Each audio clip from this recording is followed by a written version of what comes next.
This is shit that goes on. But this is a little fruit pop. It's a fruit pop. It's a fruit pop. Trust me. Me up to break me down, to build me up again. They like, Hov, we need you back so we could kill your ass again. You know, it's like this thing, this love. The hip-hop world has always thrived on rivalries, power plays, bold personalities, and the sparks that fly when legends cross paths. Drama isn't new to the culture, but it is what keeps fans watching every move, decoding every bar, and speculating on every shift in energy. And now the spotlight has zeroed in on two towering figures, Jay-Z and 50 Cent. What began as quiet shade and subtle shots has grown into a renewed wave of tension, turning whispers into conversations and conversations into a storm. With both icons standing their ground, the entire community is locked in, waiting to see where this escalating clash leads next.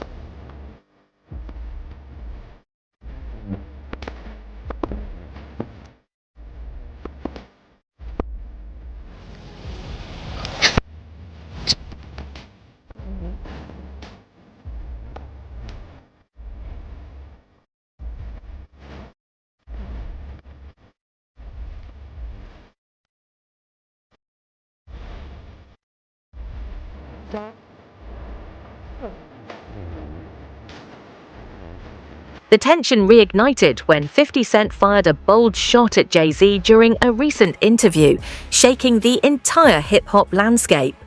While reflecting on his own journey and the role connections play in shaping careers, 50 suggested that Jay-Z's rise wasn't powered by talent alone, but heavily boosted by the strength of his partnership with Beyoncé. He implied that their union turned Jay into a cultural powerhouse, with awards and recognition rolling in not just for the music, but for the image they created together. He even joked that their kids might start winning trophies before ever releasing a song, hinting at how deep industry favoritism can run. The comments sent waves across the community, sparking fresh conversations about influence, branding, and what truly defines greatness in hip-hop today. Right, saying that she knew someone that went through Jimmy Hinchman proffer agreement for a drug case. And the proffer agreement revealed that Jimmy Hinchman, he could have walked away if he would have given up Diddy. What she mean by that? Well, what happened is that they had 9 different sections with Jimmy Hinchman regarding his proffer agreement. So that means the feds went in there 9 different times to talk to him. And in those sessions, they asked him, what do you know about Sean Puffy Combs or Sean Diddy Combs? I don't think it was Puffy at that time. It wasn't Diddy at the time. But what do you know about Sean John Puffy Combs having sex with underage boys? And you got to realize, and people never think about this, that Jimmy and his brother, I think they had the same charges. But his brother walked away from that, and Jimmy gets life without the possibility of parole, I think. Which is crazy. For any drug charge. Nobody should spend their life in jail for drug charges. And just drug charges. But I think they try to tie him to some murders or something like that. I don't know that to be for sure. But he shouldn't spend his life in jail for no drug charges. Not at all. So, but they was gonna let him walk. If he'd probably had to for that proffer agreement, they probably let him walk. If he had any information regarding Puff having sex with underage boys. That the feds asked him in 2011 in 2011, brother.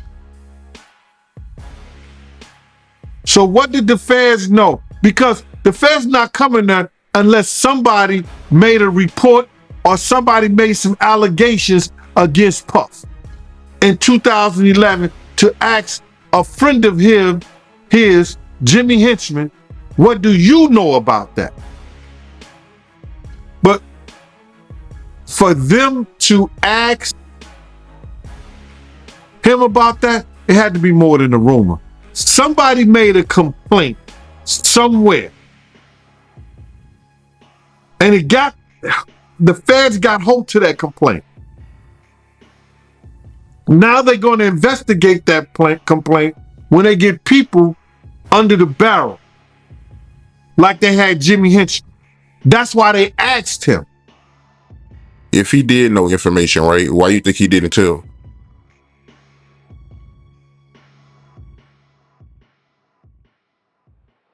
Then they would ask, how do you know?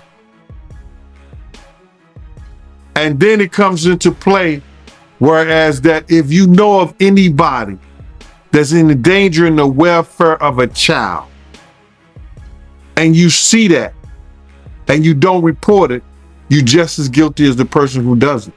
Some people might dismiss 50 Cent's latest comments as typical trolling, but there's a lingering tension beneath it all, a rivalry that's far bigger than a few playful shots. For years, 50 has kept Jay-Z in his crosshairs, reminding everyone that their friction didn't start yesterday. He's even recalled a backstage moment at the American Music Awards where Jay allegedly made a slick, dismissive remark that never left his mind. And despite Jay-Z's massive success, towering influence, and nearly untouchable legacy, 50's sharp digs always managed to hit a nerve, stirring fresh debates across the culture. Now fans are left questioning whether these jabs come from real frustration, competitive fire, or simply 50's unmatched ability to stay in the conversation by turning tension into headlines. I just want to say, I know a lot of people want to hear these stories and everything like that because this is stuff that happened back in the day. And then maybe that if they knew there was going to ever be a YouTube or they knew there was going to ever be social media, a lot of the stuff probably wouldn't have got played out like it did. But things happen and these are just stories from the past. I would like to use that as, what you call that? Just to clear the facts up what's going on. But it all started, we was in Atlanta. And this story starts when I'm with Puff and he's in exotic bookstores and he's doing shopping, right? He's shopping, getting his stuff and everything like that. So, you know, this is the first time I was ever in an exotic bookstore with Puff. So, you know, I'm giving him his space. He's taking things off the shelves and stuff like that because they gave him a brown paper bag. When they gave him a brown paper bag, he was just putting stuff in there. So I said, damn, you know, he got to go put it on the counter and, you know, show everybody what he's getting. So as he going, I'm just looking at the places where he picking stuff from. So there's one part he picked up some things from up here on my left side. And then he picked like quite a few of them down. I'm like, okay. He put them in the bag. So when I went by there and I looked up there and it said butt plugs. And I was like, hey, yo, I was messing with him. Because people don't understand, you know, we was like friends. He was a part of the same gang. So I'm still going to tease him. I'm still going to mess with him and everything like that. I could do that. It wasn't just no security thing. So I say, yo, what are you getting this for? And it said butt plugs. And he was like, yo, can I do my shopping by myself? I said, yeah, you could do it by yourself, brother. And he started walking and everything like that. So when he got to, I just waited at the counter. So when he got to the counter, he didn't even have to show the guy nothing. He just gave the guy a wad of money. I mean, like he gave the guy a stack something like this. And Puff wasn't the dude that carried no 20s and no 50s and nothing like that. And I mean, like, he just said, boom. And we walked out the store. So we had to leave Atlanta and go to North Carolina for a show. You understand? And it was him, this rapper, Sarah, and this other girl. We all got on a G. One of the most debated chapters in Jay-Z's story is his intense fallout with Dame Dash, once his closest ally and the backbone of Rockefeller Records. Their split didn't just end a partnership, it marked the collapse of a legendary era and left the industry questioning where loyalty stands when success is on the line. Jay-Z's rise to global dominance is undeniable, but the path he took, one that appeared to involve cutting ties and reshaping alliances, has continued to spark conversations about the price of ambition. For some, these moves show the mindset of a strategic leader who knows how to survive in a competitive business. For others, it's a reminder of how fame can push personal relationships aside, turning what was once friendship into another casualty of power and progress. A G5 jet, and we flew to G4 jet, and we flew to North Carolina. So later on that, I think that afternoon, same day, this rapper and him, they all in the room together.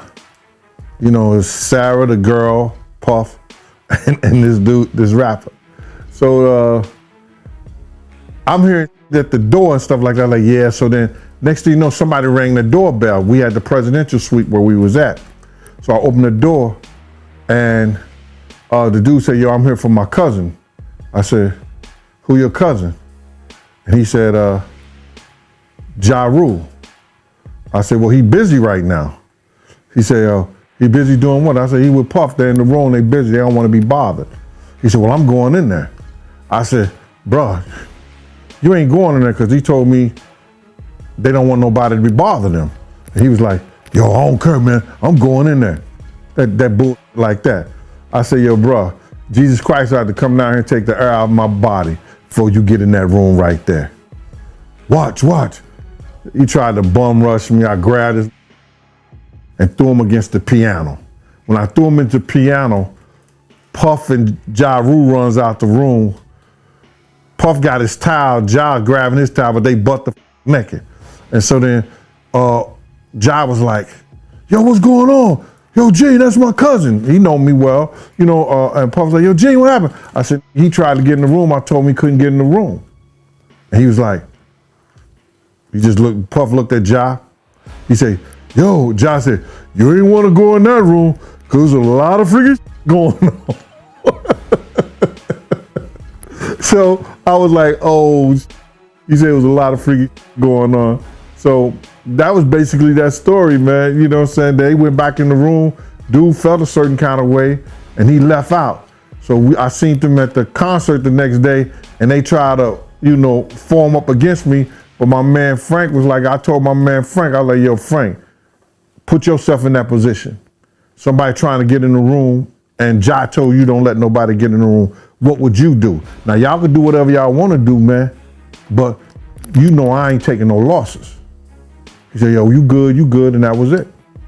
Bro, when Ja said, you don't want to come up in there, a lot of freaky stuff is going on. You got to use your mind. What they was doing with those butt plugs. Right. Alongside his ongoing tension with 50 Cent, Jay-Z has also faced heavy criticism for past collaborations with deeply controversial figures, partnerships that many believe left a mark on an otherwise remarkable career. Even with his genius, influence, and dominance in the culture, his choices in alliances continue to spark debate, with some accusing him of prioritizing strategic gain over principle. These moments have reignited conversations about the balance between ambition and ethics, whether Jay's decisions reflect a calculated approach to staying on top or simply the tough realities of navigating a competitive industry. Still, his supporters argue that his success comes from bold vision, sharp strategy, and the ability to move through an unforgiving business with precision, not mere chance or convenience. Yeah, that's crazy. Never work with him, though. What did Tupac do? He did gang-related Poetic Justice. He did Juice. And he did a couple other things. He did a basketball. Did something with Jim Belushi. Remember they did the one thing? What did he do? Can you Above the Rim, Poetic Justice with Janet Jackson, which I thought it was great. Yeah, Bullet, I think is. Oh yeah, gang related album soundtrack was actually good. I don't know if you've listened to the gang related soundtrack. It was Not in a minute. Yeah, it was a really good soundtrack. Yeah.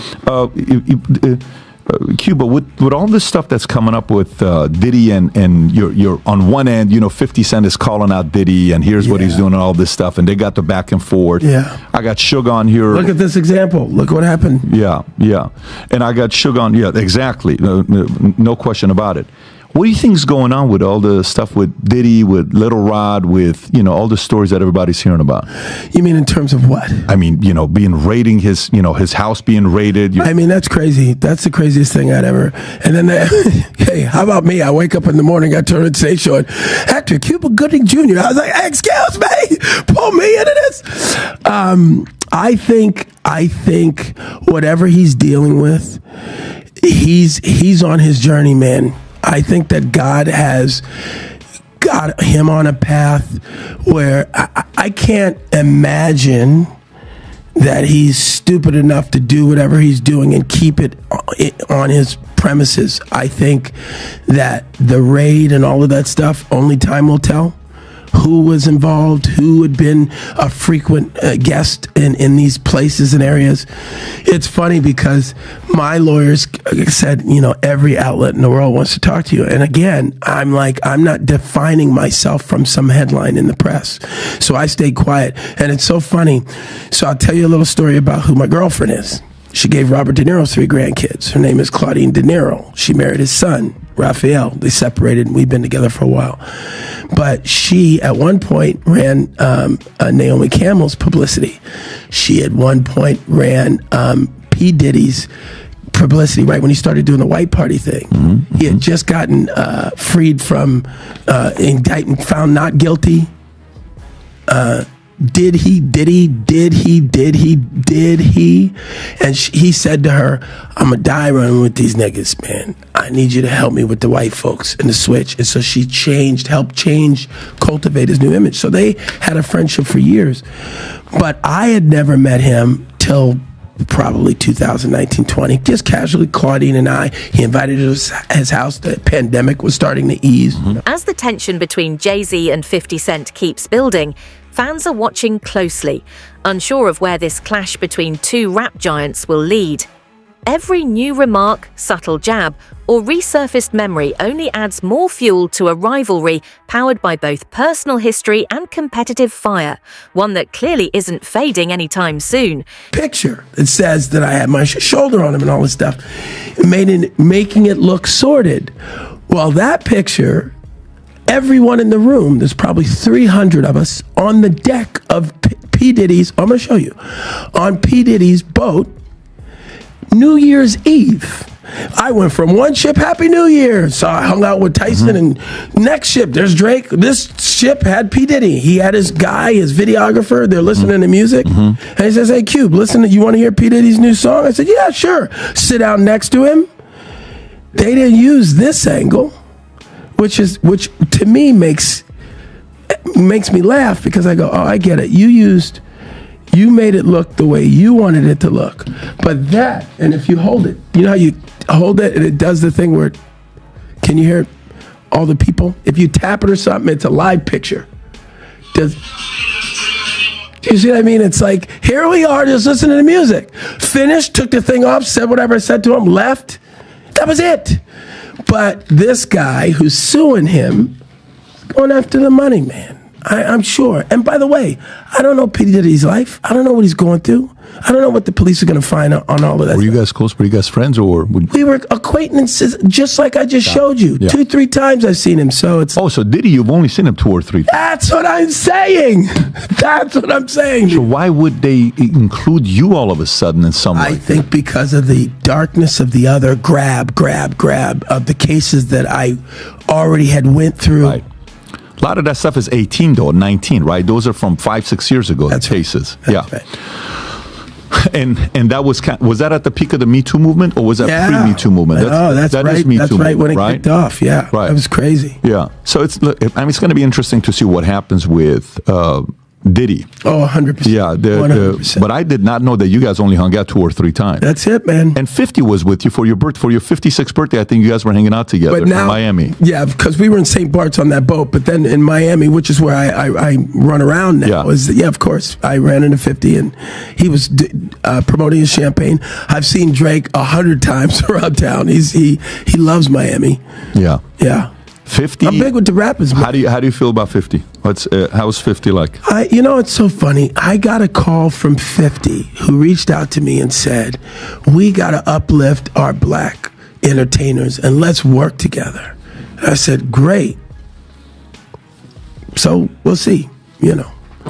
I try not to voice any of my opinion when it comes to the rap songs because, just like everybody else, I'm into that music, man. Are you following the Lamar and Drake thing? No, I just heard about that. Yeah, got it. I mean, that's like a whole... Somebody just got shot today outside of Drake's house. I heard. Did you see that? I heard. So, I mean, it's like drive-by shooting in a gated community. I mean, that sounds a little crazy. Yeah, Drake's security guard seriously injured in shooting at Toronto's mansion. Guard was shot inside Drake's home and had serious... One of the most gripping elements of this entire feud is 50 Cent's non-stop push against Jay-Z's credibility and character. He's questioned the weight of Jay's accolades, highlighted past fallouts, and repeatedly challenged the integrity behind his rise, never shying away from hitting the most sensitive points of Jay's legacy. While some see 50's attacks as his usual brand of provocation, others believe they reveal deeper fractures within the industry itself. A long-running clash of values, ego, and unresolved history that continues to resurface no matter how much time passes. Fled in a vehicle. Yeah, I say to them, just like I said to Tupac when I saw him in the lobby of that hotel in Chicago. He said, "Hey, man, help me, man. Give me some advice." I said, "Hey, man, just remember your artistry first. I know you're getting caught up with all this madness, but you're an artist now." He said, "Thanks, Cube." He hugged me and he went off. And how old was he at the time? Well, 2-3 weeks later, he was gone. Oh, no shit. I saw him, and here's the second time I saw Tupac. This is a true story. Now, I don't like the conspiracy things. But that day, he was in a convertible, like Rolls Royce. He was at the stop site, and I was on a hockey tournament, so I was in Vegas as well, playing hockey, and Tyson had his fight. And I jumped out of the car, and I ran up to his car. Pac, it's Cube! And all 3 cars, all these cars, boom, boom, boom, boom, with the guns. Get out. No, that's Cube Good, man. Hey, that's Cube Good. And I go, "Oh, sorry, man." He goes, "You good?" I go, I'm good. I'm sorry, guys. Got in the car. So that happens that day when the sun's out, and at night they get shot and there's no cops around. Here. That's a true story. I was involved in that. So in the morning, few hours later, he's gone. Yeah. Yes. And so where were all of those undercover cops that pulled the guns on me when I tried to approach him sitting in his car convertible? What are you saying? I'm just saying it's weird that they were going to blow me away, and I'm Academy Award winner. That's all I'm saying. Yeah, because that's 96. So Yeah. at 96, you're like everywhere. I'm the man. Yeah, you're the man in They're 96. like, "We don't care. Get away. Back up." That's crazy. Yeah. By the way, what did he pay you for Jerry Maguire? I forgot to ask you earlier. Was that your big payday? No, yeah, at that point, $600,000. What's the biggest you made for a movie? Oh, Snow Dogs. I can't talk hell about Snow Dogs. Whoa, that was a good year. Well, that's a 1-2 hit, baby. 13 million total that year. Wow. I made a lot Get of money. out of here. Yeah. Good for you. You know that money's gone. Good. I already spent that money. Really? Yeah, $13 million. I understand. Yeah. I'm assuming you made some good investments. I made some investments, but that money. Hey, final. So if you like this clip and you want to watch another one, click right here. And if you want to watch the entire podcast, At the core of this tension is a collision of 2 powerful egos and 2 completely different paths to greatness. Jay-Z and 50 Cent both built empires, but their roots couldn't be more opposite. Jay-Z moves with quiet calculation, leveraging strategy and precision, while 50 thrives on raw energy, bold statements, and an unapologetically direct approach. That contrast keeps their rivalry alive. 2 titans fighting not just for dominance, but for their version of validation in a constantly shifting hip-hop world. Beneath the sharp jabs and public friction lies a deeper debate about what truly defines success. Is greatness earned purely through talent or shaped by influence, timing, and the alliances you build along the way? For Jay-Z, often celebrated as one of the greatest to ever do it, these questions cut right into the foundation of his legacy. With decades of accomplishments and a billion-dollar empire behind him, he's become the image of triumph. Yet 50 Cent's challenges have reignited conversations about whether his rise was powered by pure skill or by the strategic advantages he mastered so well. Bruh, I told this to this one guy the other day. I'd rather have a slow nickel than a fast dollar any day. My slow nickel put bread on my table.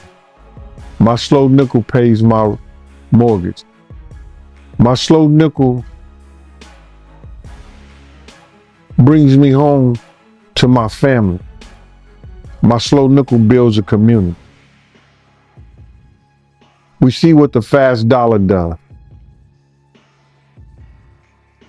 Being Diddy rich takes a guy that once name was Puffy, that after every tragedy he had in his life, he had to change his name. Puffy, Puff Daddy, Diddy, Brother Love, Love. Puffy, from the DC tragedy, went to when those kids was trampled over. I think 1 or 2 kids died at a function in DC that he gave. Puffy. City College. Puff Daddy. Biggie. Becomes named to Diddy. And now the allegations with Cassie and everything, he went from brother love to love. Being Diddy rich have you thinking you something that you're not. That you greater than what you're supposed to be and the people around you. When I say I'd rather be my poor with my peace of mind, with my own thoughts, my own community, my own love, with my family, than to be so rich that I'm thinking I'm something that I'm not. That's what they do, bro. Look how many times, what was that? You ever go to a club, it's a big shootout, and it was the Mirage, and then you come back 2 weeks later, now it's the Zone. They changed their name after every shootout. That's what happens. On the flip side, 50 Cent's non-stop shots at Jay-Z may also hint at deeper frustrations of his own. Despite reaching huge heights in music, television, and business, 50 has often operated under the shadow of artists whose influence stretches further into global culture, and Jay-Z stands at the top of that list. His repeated focus on Jay-Z could be his way of demanding the spotlight back, reasserting his place in hip-hop's power structure, and reminding the world that his impact is far from forgotten. But regardless of what truly fuels this tension, one thing is clear.